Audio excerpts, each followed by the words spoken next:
You know your iPhone comes from China. Did you know that the technical glass utilized in the iPhone comes from South Korea? Did you know the semiconductors in the iPhone come from Taiwan?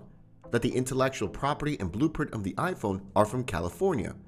The iPhone includes flash deposits from Japan, gyroscopes from Germany, audio amplifiers, battery chargers, DisplayPort multiplexers, batteries, cameras, and hundreds of distinct advanced parts. So why are we talking about this? Keep watching today's video to find out, but before that, make sure you press that red subscribe button along with that tiny bell icon to get updated every time we post new videos. Let's get started. So coming back to Apple. In total, Apple works with suppliers in 43 countries on 6 mainland to source the things that can go into an iPhone. That's a prompt overview of the iPhone supply chain. Of course, every supplier in that supply chain has its own supply chain of sources and processes. Again, supply chains are immensely complex. Once the global perspective is added, we need to expand our transportation options from exchanges and trains to include vessels and airplanes. That means harbors and airfields are added links in the chain. Those installations have their own links and inputs, including cranes, holders, harbor authorities, air business regulators, aviators, captains, and the vessels themselves. And to our list of exchanges, trains, vessels, and airplanes, we can add channels that transport liquids like petroleum, gasoline, and natural gas. You get the idea. Supply chains may be hidden, but they're all over. They're connected, densely networked, and unimaginably complex.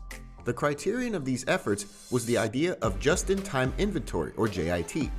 Still, it's ideal if those seats arrive at the factory the same morning as the installation.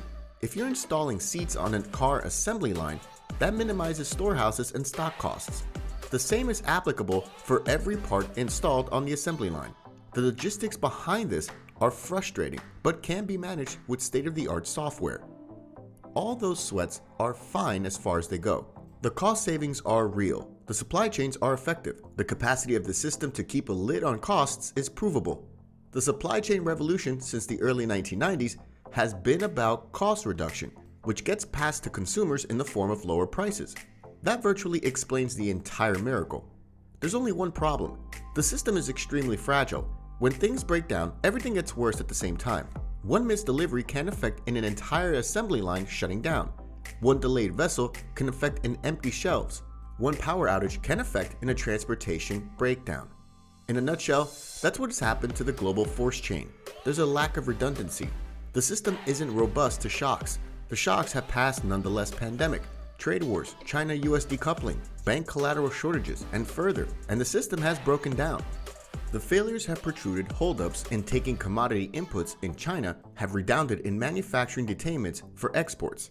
Energy crunches in China have redounded in farther dislocation of steel production, mining, transportation, and other introductory diligence. Port detainments in Los Angeles have redounded in component and finished goods delayed in the US. Semiconductor crunches have halted output of electronics, appliances, motor cars, and other consumer durables that count on automated operations. You've seen how complex the system is. The bottommost line is if supply chains are breaking down, the economy is breaking down. However, the breakdown of social order isn't far back. So that's all for today's video. Let us know your views in the comment section below. And don't forget to like this video before leaving. Thanks for watching.